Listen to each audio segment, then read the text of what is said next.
Oh. Jadi saya ngelihat ya Densunya juga emosional banget. Wajar sih aku ngomong wajar banget ya, kan sudah hasil tes DNA-nya juga sudah keluar ya. Ya, tapi kan tugas saya di sana sebagai host ya cuma bertanya apa adanya.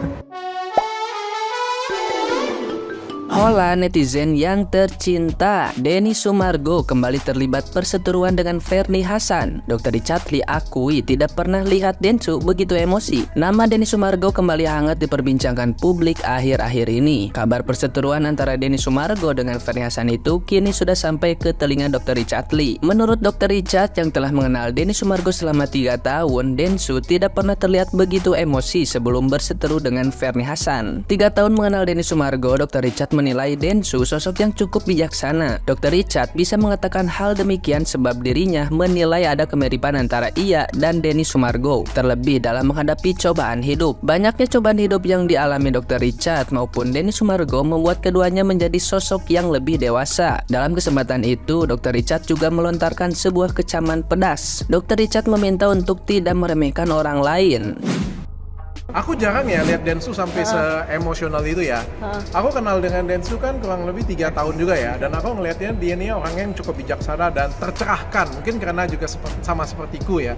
Yang sudah melalui banyak cobaan hidup di penjara. Kalau dia kan sampai di-cancel oleh banyak orang. Ya kan akhirnya jadi lebih dewasa dan jadi lebih bijaksana. Tapi ya jangan remehkan hati orang yang tersakiti. Bang Densu sudah sebaik seperti itu masih digangguin oleh mantannya dan akhirnya dia ambil jalur hukum. Nah, gimana nih menurut netizen yang terhormat? Silahkan berkomentar ya. Ternyata perseteruan antara Ferny dan Denny Sumargo itu masih terus bergulir ya guys. Saya hanya mau mengingatkan kepada Ferny. Fer, aku mau kasih tahu sama kamu. Kita nggak kenal ya. Namun saya mengingatkan bahwa apa yang kamu lakukan itu kamu mencerminkan sebagai seorang ibu yang egois. Ibu yang hanya mementingkan kepentingan diri kamu sendiri tanpa memikirkan kepentingan anak kamu. Ingat ya, anak kamu itu butuh support. Bagaimana dia menjaga mental psikologisnya seperti apa. Anda jangan hanya berpikir keinginan pribadi kamu untuk menyelesaikan masalah itu dengan Denny Sumargo. Selesaikanlah dengan baik-baik tanpa ada publikasi.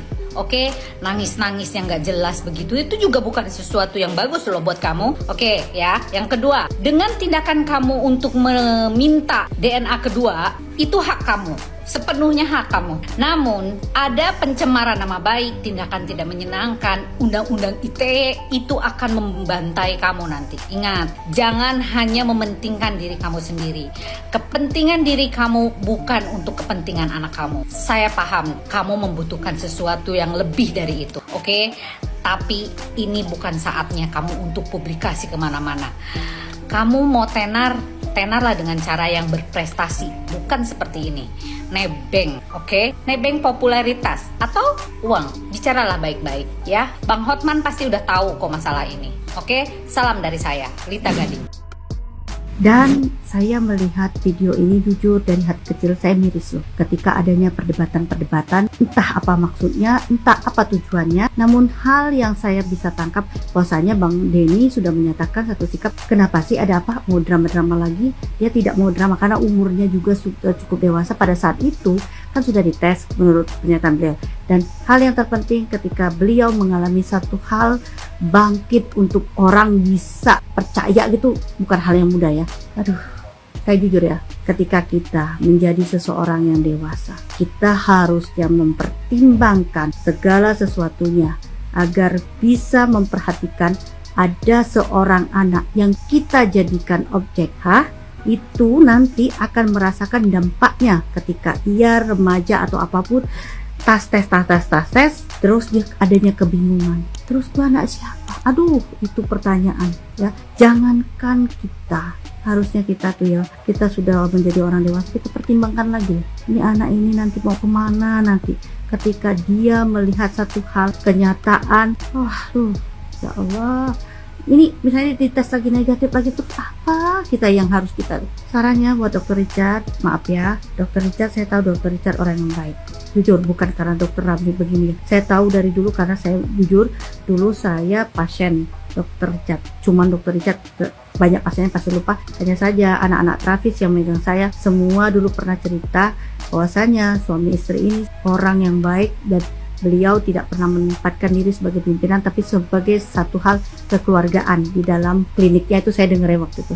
Dan saat ini dokter punya podcast sarannya, artinya punya satu hal keinginan secara sosial, kehidupan sosial, untuk bisa membantu seseorang menyiarkan atau menginformasikan atau apalah ya. Tapi hal-hal yang harusnya lebih dipertimbangkan lagi, masih banyak bahan-bahan yang lain yang bisa dijadikan konsep untuk podcast, dan itu punya nilai pastinya memberi edukasi, pencerahan bagi kita semua agar kita sadar atau apapun kita bisa ketahui yang selama ini mungkin kita tidak tahu.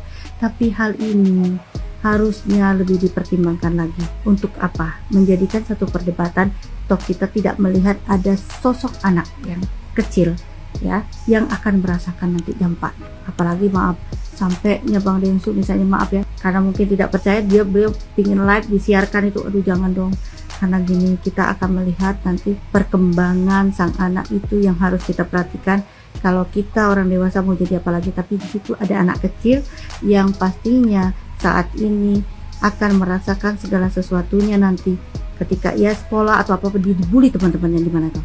Kan kita harus berpikir panjang juga loh. Dan buat mbaknya atau apanya ini, tuh saya ngeri lihatnya nih.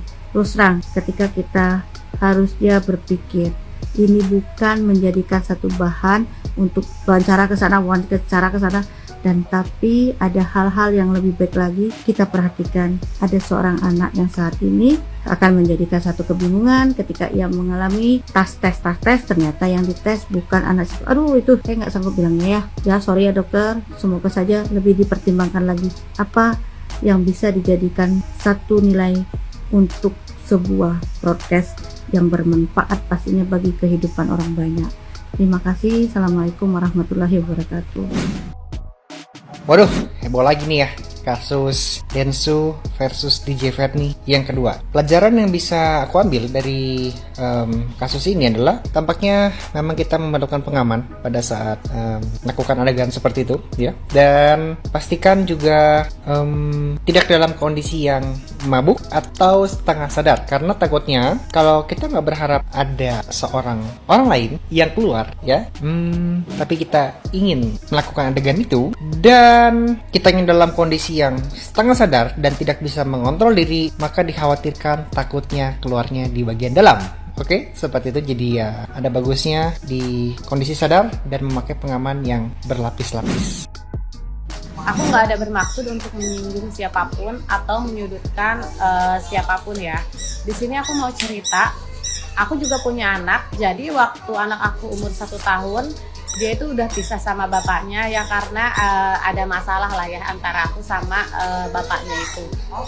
Waktu itu yang aku pikirin, aku nggak ada sibuk buat tes DNA ingin diakui, atau aku nggak ada sibuk ngejar-ngejar dia buat tanggung jawab dalam hal apapun.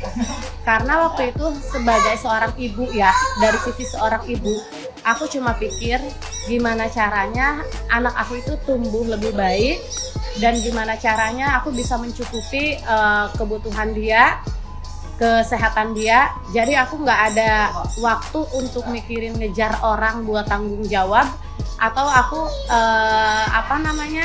ngejar-ngejar buat tes DNA. Aku tuh sebenarnya nggak ada waktu. Yang aku fokus, aku harus kerja keras aja biar anak aku itu bisa hidup lebih baik.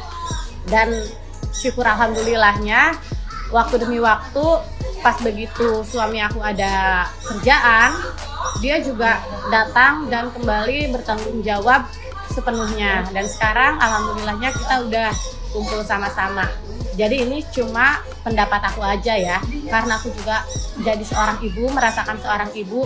Waktu itu, di keadaan itu, aku nggak ada pikiran apa-apa, mikirin tanggung jawab dari orang atau kayak gimana, aku nggak ada. Aku cuma fokus aja kerja keras buat menghidupi anak aku, biar dia masa depannya lebih baik, pendidikannya lebih baik, dan kesehatannya juga lebih baik. Itu aja sih, itu pengalaman aku ya. Jadi semua orang boleh berpendapat dan boleh sharing tentang pengalamannya pribadi. Oke, terima kasih.